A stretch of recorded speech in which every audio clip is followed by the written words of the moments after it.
Having a baby is a traumatic event in so many ways, right? Your body adjusts and changes so much during your pregnancy, and now you've given birth. You need to ensure you take care of you and do what you can to return to normality. For many women, issues such as bladder incontinence, pelvic floor weakness, or prolapse occur, and it is a difficult time.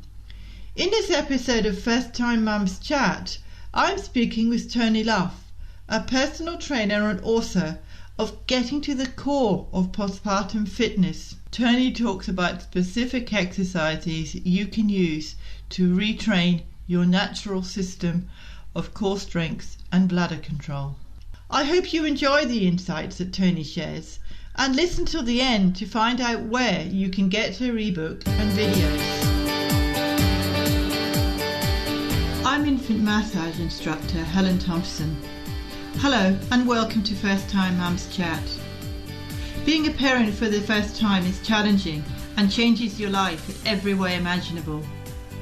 To help ease your transition into parenthood, I aim to offer supportive, holistic approaches and insights for mums of babies aged 4 weeks to 10 months old. My goal is to assist you to become the most confident parent you can and smooth out the bumps along the way. This podcast is brought to you by My Baby Massage, so let's do this together. This podcast is for informational purposes only and does not constitute medical advice. Please contact a medical practitioner if you are concerned or have any medical issues. Welcome, Tonie, to First Time Mums. I'm delighted to have you here. I've been looking forward to having a chat to you about your ebook, and I will let you tell us about that and what your passion is and what got you started writing your ebook. Excellent. Thank you for having me, Helen. I appreciate it. The ebook is called Getting to the Core of Postpartum Fitness, and I put it out there to try to make this type of training as accessible for any mom wherever she is, because there are two foundational steps that I really go on and on and on as far as what we can do in our daily lives and in our workouts. But I came to this work based on personal experience that I had after I had my bladder incontinence issues that I go into a little bit more in the book about the details of the worst of it for me. That really, what it did was it put me in such a place of not knowing what my body was doing, not knowing what to do to help my body, and it kind of halted my life for a time. I stopped working out. I stopped doing all these things that are good for us. And it got me on the path to figuring out what was it that my body needed. Was there information out there? And thankfully I found that there was. How to incorporate that into my life and into my activity. And then I just started, it was working for me. And so over the last several years as a personal trainer, I've specialized in working with moms because of my own experience. And it's been really helpful because so many moms go through the same thing, whether it's the bladder incontinence or the diastases, which is the separation in the ab muscles, or prolapse, or just core weakness. Like there's just so many possible lingering effects from postpartum that I found that the stuff that I was learning was helping to address so many other things that my clients were experiencing as well. No, well, I think that's good because so many mums have gone through things and they think, help, what's wrong with me? Why am I suffering from this? I never had this before. And if they don't know what it is and how they can do it, well, having a book like yours is obviously a great way to help them to do that. So thank you for putting out a book for first time mums because it comes from first-hand experience. Yeah, excellent. So, thank you. Yeah. I've had a glance at your book and you have 10 chapters. And I've actually had a very good look at it, and they're all about breath and posture and stress and pelvic floor dysfunction and so many other things. I noticed with the breath, I just wanted to ask you, what are some of the benefits of whole body breathing? Because I know that's something that I need to do, and I know my whole body breathing is not as good as it could be. So what are some of the things I can do to improve that, and what are the benefits? Sure, absolutely. That's a great question. And a really good point to make is that so many people do what is called dysfunctional breathing or stress breathing and don't necessarily fall into these categories of the postpartum physical condition. I mean, men can have the dysfunctional stress breathing, and that's really where we just kind of breathe in our higher chest. So I teach the opposite of that in the book. And so stress breathing, we tend to have like neck and back, upper back, or even chest issues. And it's just kind of a short, more shallow breath. Then what I teach in that whole body breathing is to get with your nice, good posture, right? So you're nice and tall and you've got lots of access to your torso, essentially. And the whole body is taking nice, big, deep breaths and trying to feel the lower belly expand first, and then the ribs and chest. And it can be surprisingly difficult, particularly for a postpartum mom, where, say, you know, the lower belly muscles, you just might not have the nerves firing, right? You might not even feel the movement quite so much. And so I often tell my clients to try at night at bedtime after the kids have gone to bed. So you've got some nice quiet time to really relax. Because if you think a child's going to come and jump on you immediately, you know, there's always a little bit of tension there. And to start doing it with laying down. And a good kind of tangible clue or hint that I give is to put your hand on your chest and then a hand on your lower belly. So you've got both hands on the front of you, and then try to see if you can make the lower belly hand move before the upper hand that's on the chest. And it can be a little bit of a mind game, but once you get it, then you get it. And so on the exhale, it's the same thing. So on the inhale, you inhale. The lower belly expands first, and then the upper hand does. The ribs are obviously part of the breath. And then on the exhale, try to exhale with the lower hand contracting first, and then the upper hand.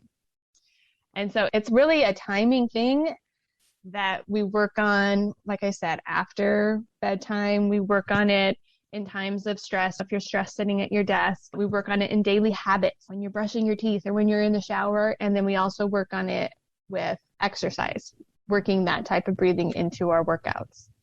And then it starts to really stick, you know, when you're doing it in all of those times. I've just tried it while you were doing that, and I find it quite hard to do because I'm so used to my tummy going out rather than going in. And I've always found that quite hard to do. So I'm going to practice that at home, I think. Practice it starting laying down, because as soon as we're sitting up or standing, some of our muscles are engaged just to hold us upright, right? And so when we're laying down, then you begin to have a little bit more access. Also, one of the hints that I give that is not original for me, I got it from Dr. Sarah Ellis Duvall. She's amazing in postpartum health. But to take your tongue off the top of your mouth when you're trying to relax through the lower belly, through the pelvic floor, because there actually is an embryological connection between the two. And so if there's tension in the jaw, then oftentimes there's tension in the pelvic floor and lower belly and vice versa. And so then if it's relaxed through the jaw, through the tongue, through the mouth, then you have more access to the musculature through the pelvic floor and the lower abs. But again, always try to start the first time laying down. Okay. Just because it makes it much, much easier. And if you don't take your tongue off the top of your mouth, even if it's relaxed on the top of your mouth, but oftentimes this is one of those really funny things that you're like, you probably never thought about what your tongue is doing throughout the day. But oftentimes it's probably kind of pushed up towards the top of your mouth. Over the next few days, see if you find it there, because oftentimes it is. And so just get it in a relaxed state, either on the top of your mouth or on the bottom of your mouth.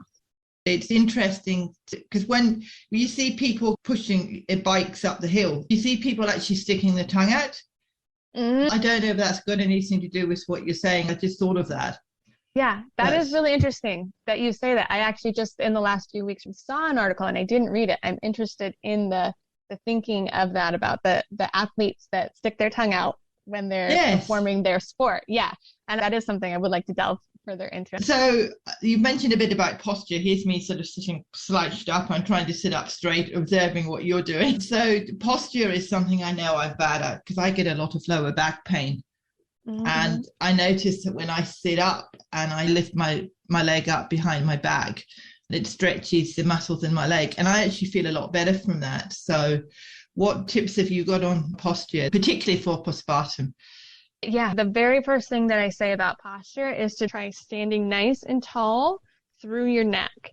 And so once we do that, we've got the curvatures, the natural curvatures in our spine. Once we do that, we kind of get those more into the position that they're supposed to be in and more aligned. And so it kind of creates a good base of alignment through the whole spine, which is through the shoulders, through the ribs. So that is the very first thing that I do, is just tell people to try to stand tall through the neck, and you bring your chin in just a little bit. Not so much that you're at double chin, because nobody wants to walk around like that, but that your chin is the opposite of jutting out.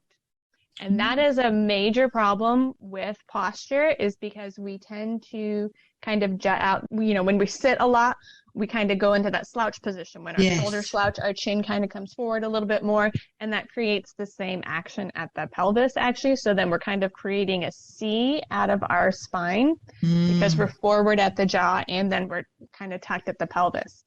And so there's a lot that you can do as far as integrating. We do a lot of habit awareness through the book, and again, integrating it in our workouts.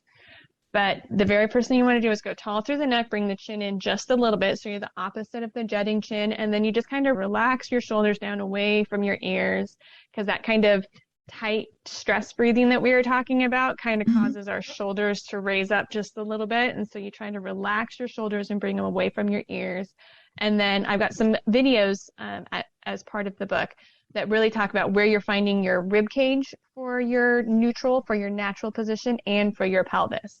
And so it can be a little bit different for everybody, but I've got the really quick short video on posture in the book, and it's tools for how to use your hands to find your neutral. It's kind of confusing if you're just listening to it, but with the video, again, I'll show you where to put your hand on your body, on your hips, on your ribs, to kind of find where your neutral is. With the videos, I think that would be a great tip, especially for people like me who need to be handheld when it comes to getting my body into the right position, because I'm very aware of my own body, but sometimes if somebody's telling me to do something, my body doesn't quite understand what it's got to do. Yeah, absolutely. And you're so not alone. We just get accustomed, and our body gets accustomed to what we do on a daily basis. And so really getting it out of that can really make your nervous system go, wait, what? What are you trying to tell me to do? I have no idea what you're trying to tell me to do. And that just makes it more difficult. And so that's what I have found with training these women over the years, is you have to be able to feel it in your own body. And so that's what the cues, I cue a lot in the videos. And I say, I'm trying to get in your head so that you hear the cues. It's the same cues. It's the tall through the neck, shoulders away from the ears, rib cage lined up over your pelvis, pelvis in neutral, and I just say it over and over and over again. But then we'll also give, where to poke on the body. This is where we want you to be poking externally to kind of turn it on internally. And so we'll walk through that stuff too. So there's a posture specific video, a breathing specific video, and then there's the 8 weeks of exercise videos, and then a couple other tips and tricks and cores and that type of thing. Yeah, I actually printed out the breathing one because I thought when I looked at it, I've got to practice this. Yeah. So I printed that page out. I haven't started yet, but I thought I'd have a chat to you first and then start. So I'll give you feedback to how I've gone with it. Stress is always one that mums have with postpartum. It's one of those things that I know people say, oh, I'm not stressed, I'm feeling fine. But I know from experience of speaking to mums, I know stress can be a big one. Yeah. And especially after having a baby and you're going through all this, you're going through all the problems with the bladder, whatever else you're going through, stress on top of that can be hard. How can we be more aware of our stress levels to help with our lives? Because I think that's a huge one. Yeah, it is. It's such a big thing. And like you said, there's just so much to think about. And so if you're adding the physical stress on top of the daily stress and the no sleep stress and the feeding stress and, all of that stuff, it just gets to be so overwhelming, and things have to go, right? And so then you're no longer, well, fine, I'm just going to back burner the bladder incontinence, or I'm going to back burner the workout, because you have to focus on things like the feeding and the sleeping, right? So I absolutely, totally, I was there. I get it. And, the self-care sometimes even gets a bad rap now because we do hear so much about it. So people are had enough. Fine, don't tell me anymore about self-care. And so I try to make it as simple as possible. Add in one tiny little thing. If it's 10, 20 minutes, something short and small a week that is some self-care. If it's a bath, if it's taking time to read or a nap or something along those lines, because there are so many benefits to being able to have even a short period of time to yourself. But the interesting thing about the breathing is that the breathing, if you're doing the whole body breathing, it kicks on your parasympathetic system, which is our rest, restore, relax, and regrow system. And so if you are in the midst of a temper tantrum, on no sleep, while everybody's hungry, being able to have that resource, that tool of the deep breathing to be able to calm you down in the moment, I have found personally is just absolutely invaluable, because it just gets you and your tiny little centered space a little bit more calm. I mean, there have been times, it was funny actually, when my son, when he was younger and having the temper tantrum, and, okay, you go over there, I'm going to go over here, I need to take a breath, I'm taking my breathing and I'm calming myself down.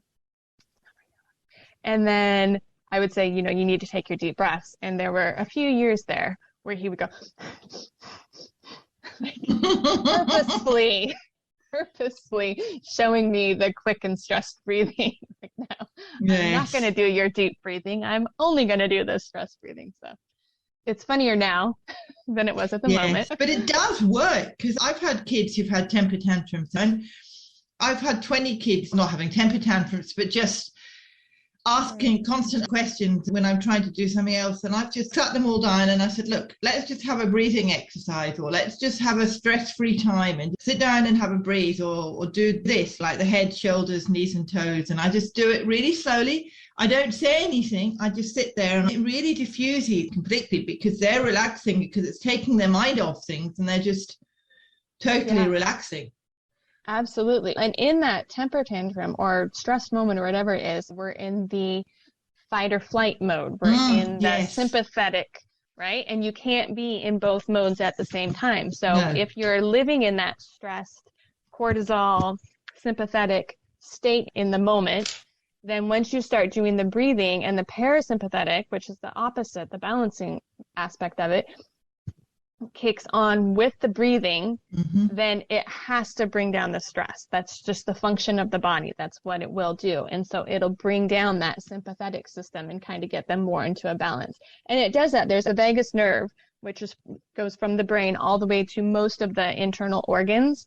And when you take these deep breaths, if you're able to get the rib cage and the lower abdomen working, and we want the back and the ribs, it is a whole body breathing, then it triggers the vagus nerve to release calming hormones and chemicals throughout all those organs that it's connected to. So it's a hardwired function of the body for the breath to be able to be a stress reliever. It's interesting you talk about the vagus nerve, because I teach baby massage, and the vagus nerve comes up a lot. And I knew it was to do with the breath, but you've explained it in a lot more detail for me. So now when I teach, I'll be able to explain that a lot more. So thank you. You've given me a good tip on that one. I appreciate that. Yeah, absolutely. Yeah, it's impressive. Body is all connected. If we listen to our bodies and we communicate with our bodies, we learn so much. The other one I wanted to talk to you about is the pelvic floor dysfunction, because I know that your pelvic floor, even before giving birth, even before you're pregnant, your pelvic floor is so important. And so many people say to me, oh, you need to work on your pelvic floor muscles. Is it to do with bladder incontinence and core weakness and all that? Is that what the pelvic floor dysfunction is all about? The pelvic floor dysfunction is a broad term for a lot of things that can be going on with the pelvic floor, whether it's weak muscles or overly tight muscles, or if it's a prolapse, or any number of issues through the pelvic floor. The pelvic floor is intimately connected with the core as well, so they're affected by each other all day, every day. And so the interesting thing about pelvic floor dysfunction is that oftentimes we're told, say, for bladder incontinence, or we assume, whether we're told or not, that it is because we have a weak pelvic floor because we gave birth, or like you said, it can absolutely happen even prior to giving birth or pregnancy. And what often happens is our pelvic floor, because of that embryological connection with the mouth, it holds a lot of our stress. So if we're clenching our teeth because we're stressed, then most of the time our pelvic floor is also in an overly tight, clenched, if you will, position. And so with the whole body breathing, we want the ribs, we want the abs, the lower abs, the back, the side ribs, and the pelvic floor to expand, be able to expand and relax, and then also contract on command, on our command. And so if you've got an overly tight pelvic floor, it can be really hard to just begin and do that. And that's where the tips like taking your tongue off the top of your mouth, doing it at night when you're laying down, and then begin to see if on the inhale, if you can get nice relaxation through the pelvic floor. And so this isn't just Kegels, and that's where a lot of people think, oh, if I have any type of pelvic floor dysfunction, if I do Kegels, which is a contraction of the pelvic floor, then I'll be fine and everything's great. Well, if you're contracting an already contracted muscle, you're not going to get anything else out of it.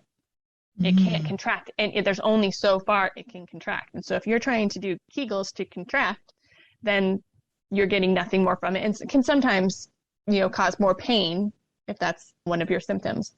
And so when we integrate the breathing and the posture with the exercises and put it all together in the whole body, then we can relax an overly tight pelvic floor and then contract a weak pelvic floor. So we get the muscles to do the function that they're supposed to be able to do and fully relax and fully contract. And so I know it can start to sound a little bit technical when we're just talking about it, but with the videos, that's why I go step by step. As I recall, I don't think it's a Kegel specific video. I think it was in one of Tip's videos, but I do go over Kegels and how to integrate them with the breathing so that you can get the most out of them, because there actually quite a bit more to them than just stopping the flow of urine or whatever it is that some doctors say to do for them. So yeah, the breathing and the posture, it's interesting. I know I just keep coming back to it, but it is so foundational. Those are the two things really that, because if you're not in good posture, you oftentimes won't have access anyway to the pelvic floor muscles. If you're in what's considered a posterior pelvic tilt, it kind of squishes the pelvic floor muscles together. So they're not going to respond to your signal of relax and contract quite the same way as they would if your posture was nice and tall and your pelvis was in neutral. So I walk through all of it through the video. So I do give some step-by-step through the content of the book, because everybody learns differently, right? And so there's step-by-steps in the content, but then in the videos, I walk you through it, through the relaxing, through the breathing, when and how to breathe, on what movements and what it feels like, and where to poke to make sure that you can feel it in the correct spot. So yeah, I try to make it as accessible and understandable as possible. What are some of the common postpartum conditions that we haven't discussed that some mum might be going through and she might not know what they are? Well, because bladder experience was my experience, and it's also the number one thing that clients come to me for, bladder incontinence is the one that I do tend to talk the most about, like we have done. And then the diastasis is the separation of the abdominal muscles that everybody's body has to go through in order to make room for the baby. And it just depends on if it goes back together afterward.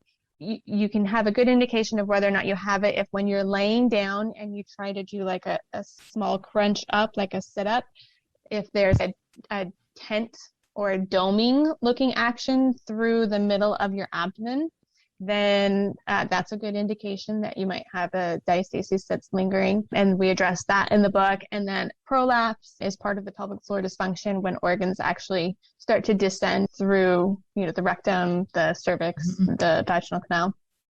And that is really the big subject, I guess I would say, because there are degrees to it. If somebody has a lesser degree prolapse, then absolutely they can do the exercises in the book, and the higher degrees of the prolapse, I do tend to recommend out for pelvic floor physical therapy, which I do recommend for everybody if they have access to it. Pelvic floor physical therapy after pregnancy is amazing in what you were talking about earlier, in with the awareness, and then knowing if you have a pelvic floor that's more weak, or do you have a pelvic floor that's more on the overly tight kind of spectrum of it. So I highly recommend that. And then the core weakness. So my pelvic floor, I don't think it's brilliant, but I don't think I've got a really weak one, because I think if I did, I'd be having bladder incontinence. I'm going to check your book out and just see what I need to do so I can understand what's going on. And I'm looking forward to looking at your videos. Excellent. That's fantastic. Yeah, I appreciate the feedback. I love it. I'll definitely give you feedback, because I think it's also good for other mums to have the feedback. We've covered a lot of ground here. And so are there any final postpartum tips and tricks? You know, the message that I try to get out most to moms is that it can be done.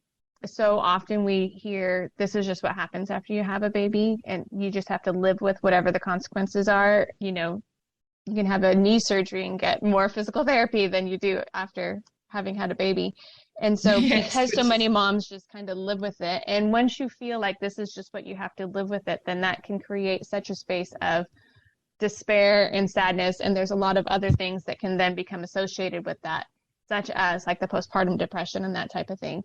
And so the main message that I try to get out to moms is just there is something that you can do. There's always something that you can do, whether it gets you 100% cured or even 80% cured or 60, it's better. It's giving you something. There can be improvement. And so just don't despair and don't give up, don't throw in the towel. And sometimes if you've got 3 kiddos under the age of 5, sometimes you do have to wait a second, right? Like sometimes you just have to focus on the task at hand. And I've had clients that have said, right now is not the time for me. I will do it maybe in 6 months or a year. Try to set a date in the future that is a time when you feel that you'll be more able to address the symptoms going on through your body. But do know that you don't have to live with them forever. There is something you can do. So you've given us so many wonderful tips about your book, and you've told us so many things about it. So if somebody listening wants to get in touch with you, how do they do that? So the Getting to the Core of Postpartum Fitness is the name of the ebook. It's available on Amazon Kindle. It's also available at my website. My website is Mom Home Fitness. The URL is Mom at Home Fitness, all spelled out. I'm on Facebook, Mom Home Fitness, and then on Instagram at mom_home_fitness. And if you don't have an Amazon Kindle, it has to be digital because of all the videos. It can't, can't be a book, obviously. I know there are apps for iPhones that you can download so that you can read a Kindle, but then you can also get a PDF at my website. Thank you so much, Tonie. I've learned so much from you, and thank you so much for being on this podcast. And I look forward to reading your book and giving you some feedback.